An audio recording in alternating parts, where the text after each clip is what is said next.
Hello, and thanks for joining us. I'm Josh Gingold, and this is, of course, ZDNet's weekly webcast on hot topics. Today's topic is print finally dead yet?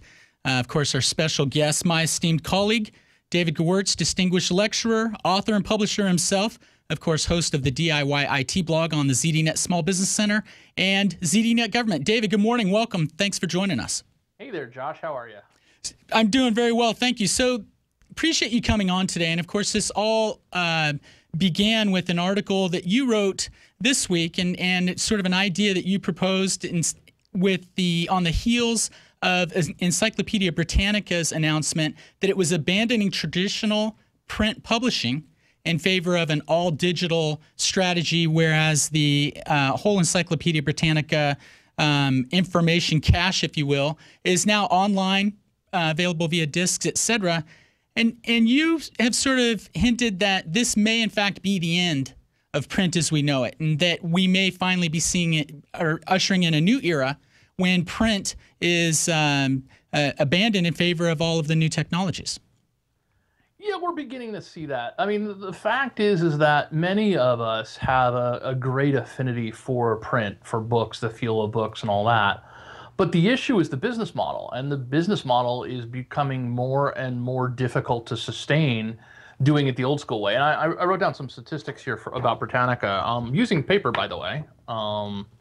Britannica was started almost 244 years ago. 244 years ago. Their first edition came out in 1771, which was the year before the Boston Massacre. So this thing has been publishing continuously as sort of sets of knowledge for all that time. And, you know, putting some of this in perspective in terms of my generation, when I grew up, we had books that were available from the library. We had a very nice library. And we had books that were available from stores, but my parents weren't all that wealthy, so they were a little bit limited in the kinds of books I could get from stores. And that was it. And the stores were really small. There were the little mall stores that you could go to in like Paramus, New Jersey. I mean, I went into New York City once, and my dad took me to Brentano's, which was this huge, today it would be like your typical Barnes & Noble, but to me at, 15 years old or so, it was this enormous store because we didn't have superstores back then. And unless you could get the book, unless you could get the document, you couldn't get the information. So we wound up, many of us who were academically inclined wound up essentially hoarding books and magazines and any kind of printed information we could get, because there was no way to get it off the internet. I mean, I remember taking trips down to the Library of Congress to look stuff up, which was, if I was up in Massachusetts at the time, so that was, 6 or 7 hours by train just to go look something up and come back, so the availability of information, and if you track this all the way back to, let's say, 1771, where, not only was it not a train ride, it was a very dangerous horseback ride for weeks to get something, right? So here was all of this useful information encapsulated in this one set of books that people could get and keep at home, and, upper middle class or wealthier people or people who were aspirational could teach their children, could have access to information. And this was a world where many, many families in America had nothing but a Bible. So, they started off with that was it. That was their book. It was that they learned to read on it, and that was all they read. So, they went beyond the Bible, and some of them then got Britannica. And I mean, that's the history of this thing. I mean, this is a really storied piece of material, Well, that brings us up to, let's just say... David, let me interrupt you for just a moment, if you don't mind. So searchability is obviously what's driving a lot of this, and the ability to access this amount of information now that would be included in a set of books, if you will, that we all know. Seems like a good thing. Certainly not a problem, but what does it mean to the print publishing industry? How many of them are responding as Encyclopedia Britannica has? Is this, in fact, the beginning of a trend? If they can do it, anybody can do it. Yeah, absolutely. And of course, they've been fighting the battle against Wikipedia since Wikipedia first came out.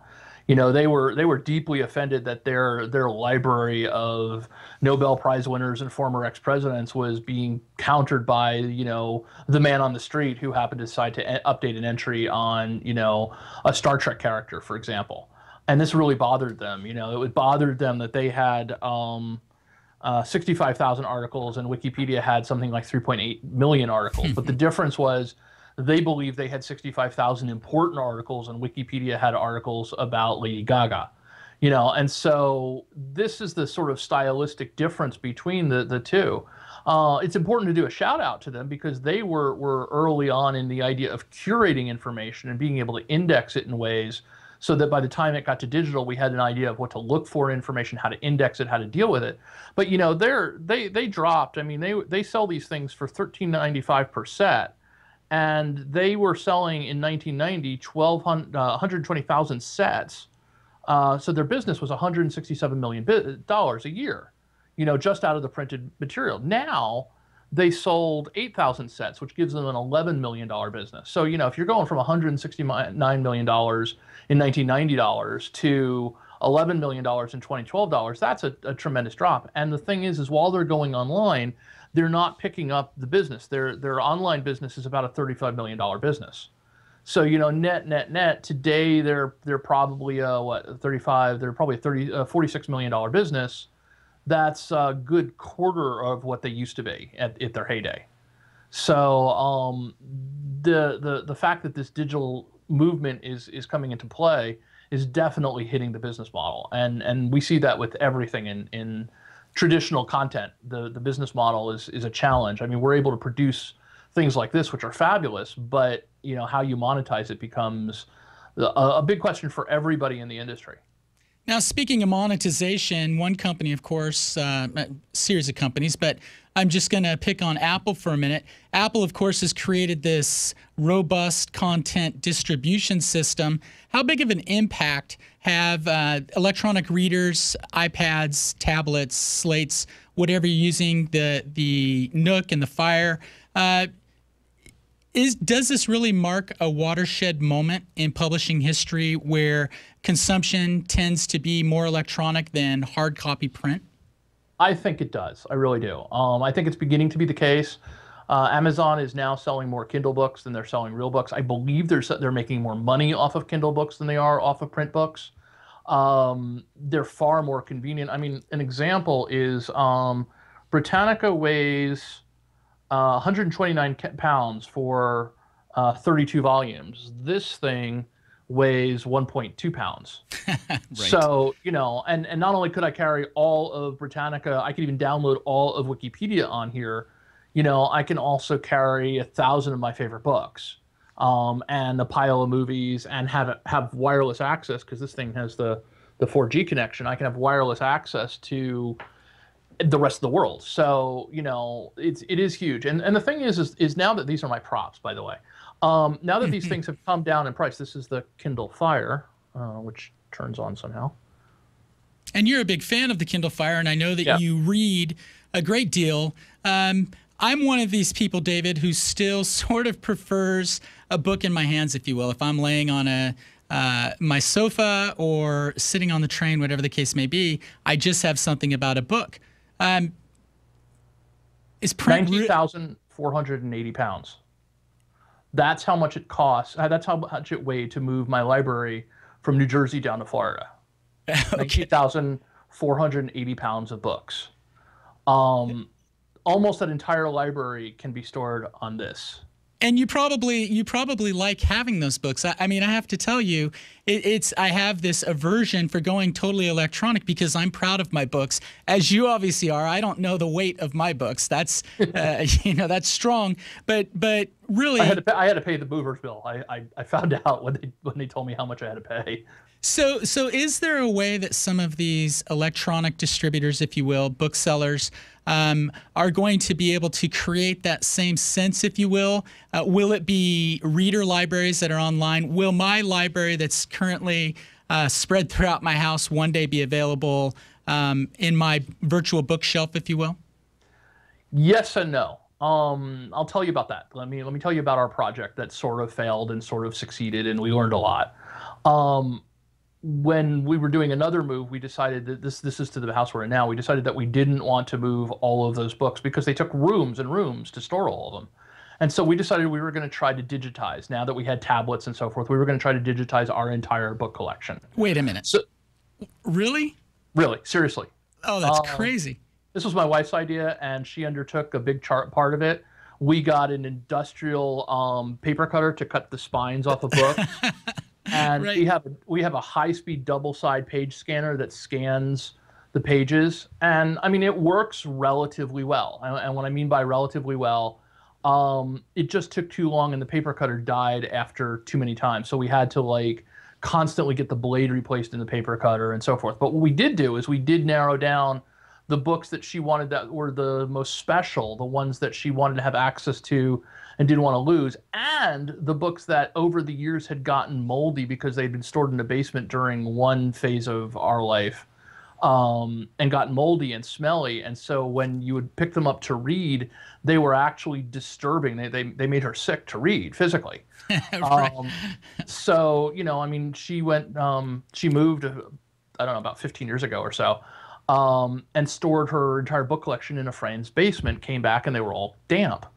And so these documents were essentially unreadable. The other thing about them is that many of them were specialized. They weren't things that you were going to find on Amazon today. They were, you know, one-off books or books on real special topics that she was interested in, or indie press books and things like that, that otherwise would have been lost. So she scanned them in, made them into PDFs, and they're readable on these devices. And of course, you know, that's been Google's stated objective, trying to catalog the information in the world.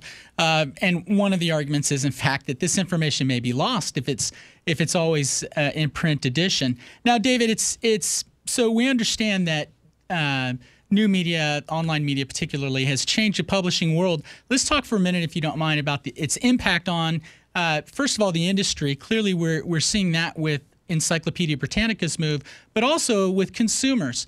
And I think that for this audience, there are certainly steps that businesses, individuals like yourself can take. I don't know that slicing the spines off your books and digitizing them is the answer for everybody. It's a big project, and it didn't fully make it, but it was a really interesting experiment. So, and I mean, for example, she's got this book, which is green, so it's fading away. But right.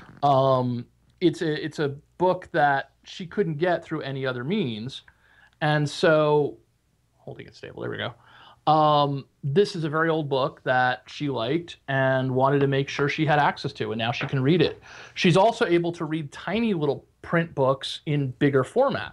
So there are a lot of benefits to this sort of thing. But in regard to your question about what businesses are going to do, publishers are facing the question of how do they gain distribution, you know, and where do they bring their books. And I just lost track of your question. Well, let me ask you this. Let's turn for a moment away from Encyclopedia Britannica, which is, you know, certainly is recognizing all of the opportunity that you mentioned. They're taking volumes of books, putting them online. They're able to compete more effectively. But let's talk about newspapers for a minute, which are driven by advertising, print advertising in newspapers. And of course, we see more and more newspapers, including many national publications and some of the country's biggest newspaper publications, which are backing off on their print distribution because naturally people are going online for more, and they've changed that strategy. What does it mean to advertisers and marketers in terms of this shift from traditional print to actually online media? It is much harder to get a message through. I mean, the Annenberg School thinks that most print U.S. dailies will be gone within 5 years. And the Newspaper Association of America says that ad sales are 50% of what they were in 2005. So, you know, you're looking at a drop in terms of newspaper revenue, but for advertisers, the challenge is how do you get your message across? You know, if you wanted to get your message across in a local market in the past, you'd buy an ad in the local paper, it would show up in the local location, and people would read it.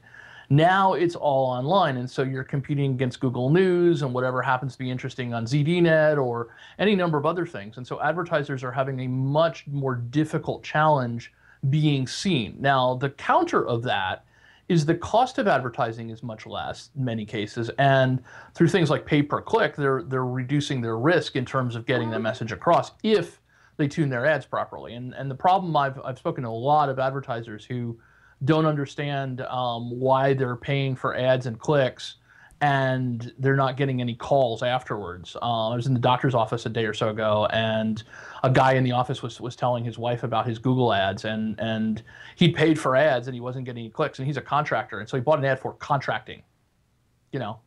So when people did a search for contracting, whether it was contracting in Florida or contracting in Beirut, didn't matter.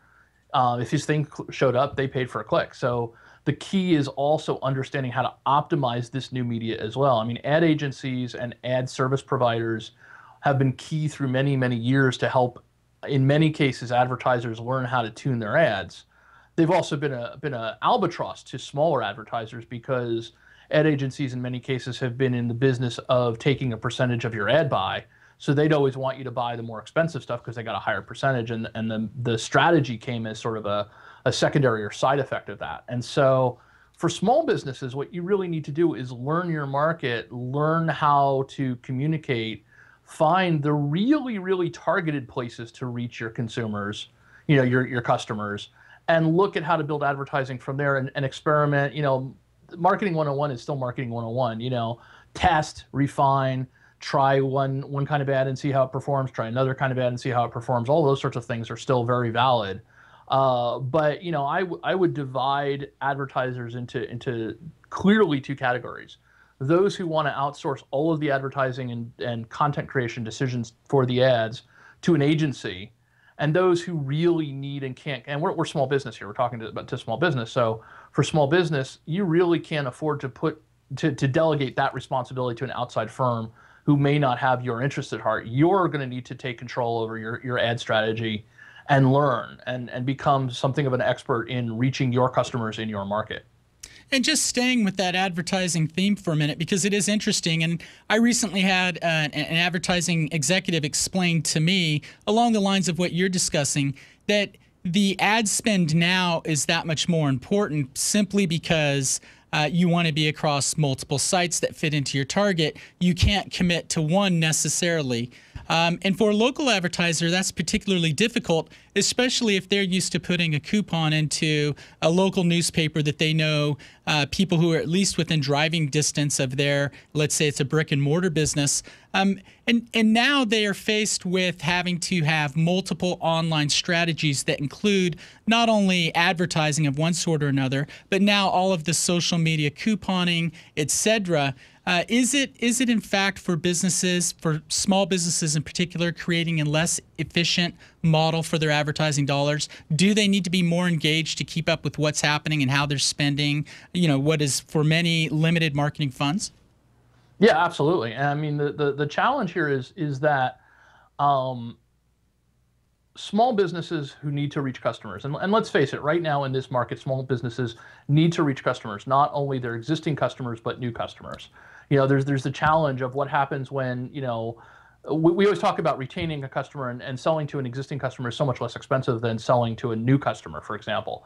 But what happens in the business market like this, when a bunch of your existing customers are now out of business, and you must find new customers to even stay even, you know, as opposed to ramping up or growing your business. And so the challenge becomes, how do you reach those new customers? And at the same time, there are all of these businesses out trying to sell you on advertising. I mean, you and I make our living through advertising. And so, you know, we make it because we want people to come to ZDNet and Tech Republic. And by doing so, you know, the fallback effect is we as content producers tend to get paid, you know, and so we want people to buy ads. We're not as much measured, you and I, by how effectively those ads perform, although I know you and I certainly try to keep track of, you know, what fits well for our market. But for a small business person, there's so many ways. I mean, whether it's Groupon or it's Google or it's our sites or any of the other tools out there. But I will say this, and this is going to sound funny coming from a digital site. It's not only digital advertising when you're talking about a local market. Just because there's an internet doesn't mean creativity needs to be dead. And for example, you know, billboards still exist. Ads on top of pizza boxes still exist. You know, papering people's cars with stuff still exists. I mean, I don't like that as a person who has my car papered. But, you know, the fact is you can be creative about how you promote and advertise your business. You can find unique ways to get your word across. And those who do, those who find the unique way to get the word across, who get attention in good constructive ways will rise above the noise level of all of their competitors. Now, David, many people may not know this, but of course, you've written the book on saving jobs. And now I'd like to know, from your perspective, as somebody who's looked closely at this, how concerned should people who work in the print industry really be about working in 5 years? Very concerned. And as it happens, I have another prop. How to Save Jobs, of course, David's book. Among others, he also has Where Have All the Emails Gone? David, give us some expert opinion here. Should these people be concerned in looking for work? Oh, heck yeah. The print business is likely to be collapsing. There are, again, specialty opportunities. Printing services, the companies that own printing presses and print many things will still have things to print, whether that's brochures or buttons or whatever. But printing for content, printing where things are being paid for to consume, like books, newspapers, magazines, CDs, all those sorts of things, that market is going online and going digital. And so what needs to happen is your business is going to need to transform essentially into not a printing services provider where your capital equipment is as much Heidelberg presses, but instead into being a digital services provider where your capital equipment might be web servers and expertise in getting information out that way, or converting things to Kindle format and so forth. So I've talked to a number of printing companies who, for example, have transformed their businesses into, for example, instead of printing books, they're now helping publishers format their books for Kindle format. Another company, a local company that used to do a lot of paper stuff, is now they've transformed into bulk scanning services and bulk indexing services to take vast amounts of corporate paper and put it online in a secure environment so that people can get to their corporate records online and essentially depaperify the corporate offices. But this does require some degree of innovation and transformation, and it does require not doing the same thing because the same thing is changing. We're seeing that with Britannica. Britannica is going to stay in business, but Britannica went from a $169 million business to a $46 million or so business. And so, as you might imagine, that probably means that 75% of the people no longer work there. And so we're going to be seeing this sort of thing. And in journalists, it's the same thing. A lot of the journalists who used to be old school print journalists, who I interact with a lot, are now really challenged by this question of whether or not they get paid by how much traffic they bring in, how popular their articles are, because they get compensated based on performance, not necessarily based on value. And pardon the interruption, but that's why, as you were rejoining us, you said, I know several journalists who would take issue with what you were saying, because I was asserting, or opining, if you will, that in fact, for content creators, the impact of moving from print to digital media was minimal. So just to provide that background, you're now saying that in fact, this creates a more difficult model for content creators and especially journalists. Yeah, absolutely. Because again, what we're doing is we're creating a much larger total available market of content, of which much of that content is free. Journalists in general used to be paid decent salaries, but they're now competing against free. And while it may be all well and good to give something out because it's free, you do have the issue of, well, I want to give this thing out, it's free, but somebody has to pay a salary or pay a fee so that the mortgage can be paid. At some point there has to be a monetary transaction somewhere beyond just a purely free economy. And we do think that there's a lot of value in, for example, lost leaders that say, all right, come to this, we'll give you this free, and then once you've got this free, then you'll have more customers. This is the Groupon model to some degree. The downside of that is many of the folks who use Groupon are finding that what they're doing is they're just giving away a pile that's free, and then once free stops, people go away. And so monetizing this, getting money out of it so that people, fundamentally, you're monetizing this stuff so people can support their families, okay? We talk often about the greed of large companies and all of this sort of thing, but the bottom line here is people need jobs because they need to be able to pay their rent or their mortgage and buy food and put their kids through college and all the stuff that goes along with that. And so you want to be able to make sure that these people who are in this field, and especially if you're in this field, that you're able to bring in enough to cover your nut and be able to function and live and support your family. And often that it requires a certain degree of reinvention and reassessment of your skills, your capabilities, your offerings, your strengths, understanding your weaknesses, figuring out how to move yourself into a direction where there's a market.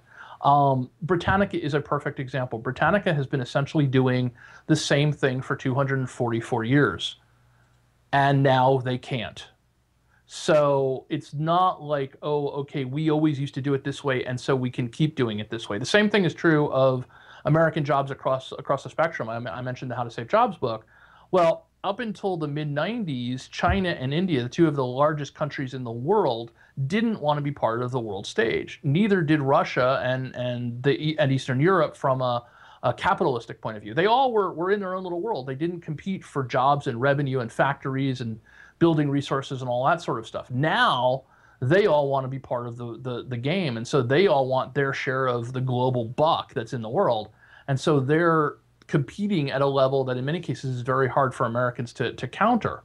And so, you need to be aware that today's world is a different economic world than it has ever been before. And as a result, we need to make substantial changes in how we do business to account for that. We can be very successful. There are amazing success stories in even in this interesting economy, but we have to change up how we do business to do that. And, the flexible will win.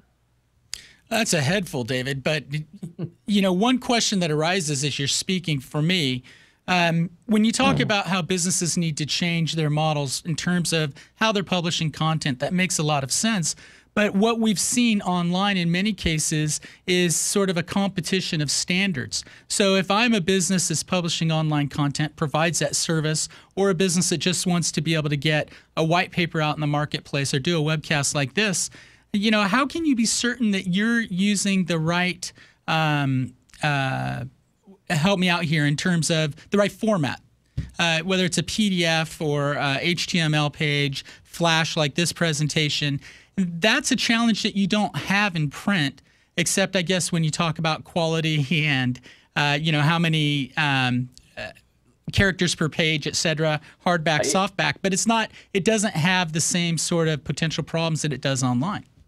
I would argue with that. And the reason I would argue with that is it comes under a different term, but it's a similar challenge. The term that you would use in print is distribution channel. How do you sell this book that you've produced, or how do you sell your magazines, right? Well, who do you distribute them to? Where's your customers? Do they go into stores and so forth? Well, today, in many cases, the formatting of the file and the medium is your distribution channel. If you have a book that's in Kindle format, well, then you're distributing through the Amazon distribution channel. If you have a book that's in iBook format, then you're distributing through the iOS distribution channel. If you take this video and you keep it on the ZDNet site, well, then a certain number of people will get to see it. If you then put it behind a registration wall, then you may be able to collect leads, and so you might have advertisers who are interested. But if you then take this thing and, for example, shove it up on YouTube, you no longer collect leads, but you might collect more awareness and more views. And so then the question is, again, how do you monetize that? That one, you're not collecting leads, but you could, for example, embed advertising as pre-roll or post-roll or something like that, or interstitials as you go along. So it's really a business model think, even though it seems like a format or file issue, because each one of these weird little formats has a business model attached to it that becomes an interesting issue. For example, Amazon has an Amazon Select program that says if you're in Amazon Select, your book can't be published in any other online publisher for, I think, 30 days or 90 days or something like that. And so you have to decide, is it more important to get distribution in Amazon and Amazon Select than it is to, say, be in the Apple iBook store or any of those variations if we're talking book publishing. But all of this relates to the issue, how do you get your stuff out? Now, by contrast, let's take software. The software business used to be you had to put them in little boxes. You'd produce discs, you'd produce manuals, you'd stick them in boxes. In the olden days, they'd be in cloth-covered boxes. And then you'd have to get them out into stores, and you had a small number of stores. You had Eggheads and Business Lands and a Computer Lands and a few other things like that, but not much more. Now, you can put your software up online. You can create an online service for it. You can sell it through the App Store. You still have to create awareness, but getting distribution is almost seamless. I mean, one of the most exciting things about these app stores, even though they take their big 30% cut, is that you're in distribution almost immediately, which was impossible to do in the earlier phases of the software business. And when I say big cut at 30%, when I started my first software company and we wanted to distribute physical products through like Egghead, we had to give up 70 or 80% of our revenue just to go through distribution and then retailer and all of that just to get these products out the door. So being able to just upload it to Apple and wait 2 weeks and have it in distribution is awesome. But again, you still have to advertise it and promote it and get past the signal to noise ratio. And of course, there's a whole industry popping up around what it takes to get everything into those distribution channels. And that leads to my final question here, David, for you today. Of course, you mentioned Apple and Amazon, and we talked earlier about how tablets and iPads and slates are changing the market for how people consume information. One thing that happens annually at my kids' elementary school is that they have a book fair in the library, and they bring in carts and carts of hardbound books and magazines and everything you can imagine. Might we see a time when some of these distribution channels begin catering more to that market electronically? Again, some sort of online marketplace that can be used as fundraisers. Will we reach that point, or are there still sort of some sacred cows, if you will, in the print industry, such as children's books? The print industry, I mean, from years of experience being in the print industry, there is nothing that is a sacred cow. The print business is a challenging business. It has always been a challenging business. And, you know, if there is some degree of profit to be made, someone is going to go after it. You know, now whether or not it's a well-respected someone is a separate issue. But, you know, I think that there's lots of interesting opportunities. For example, you know, we have a challenge here because we also have the whole DRM issue, and the article that I put out yesterday talked about how we might lose track of our content over the millennia because now you can't read it with the Mark I eyeball, you have to read it through a device. But, you know, the issue becomes, how do you get to all of this information? And if you're looking at, for example, fundraising, on one hand, you're not going to be able to sell that old book that you read and handed down. The whole hand-me-down, the content business is something that publishers really hate. And we're seeing this in particular with the video game industry. The video game industry is going nuts because they really, really hate it when they sell a game and then it's then resold and they don't get the revenue from it. So, you know, Modern Warfare 3 or whatever it is been sold a tremendous number of times, but probably 3 or 4 times that has been hand-me-downs to the next people, and they bring it into GameSpot and they trade it in, and GameSpot makes the profit, but the publishers don't. And so we're seeing game publishers moving to an online distribution model because then their products can't be hand-me-down. The same are true with books, and the same is true with a lot of for-sale material. You know, the products you buy, the movies you buy, for example, online, you can't then easily give to someone else. So the whole gifting model becomes an issue. Now, there is an opportunity for some of these companies to turn that into some kind of fundraising promotion thing. Again, Amazon is an ideal example of that, where, you know, you could sell these things digitally to someone new, they take their little transactional cut, and the fundraising organization takes its transactional cut. And that is a potential new business model. And for those of you out there looking at, you know, there are no new business models. There are many new business models, and that's a potential. That's not a solved one today. We don't have an answer for that. You know, it's not really particularly viable, but, you know, we didn't think online auctions were going to be viable, and certainly why would you buy books online when you can go to a bookstore? David Gewirtz, it's always a pleasure. I appreciate having you in today. I appreciate your perspective, and thank you for sticking with us. Thank you. Of course, that's distinguished lecturer, author, publisher, David Gewirtz. That's all we have time for today, unfortunately. For David, myself, producer Connor Boyle, and everybody at ZDNet, thanks for joining us, and have a great day.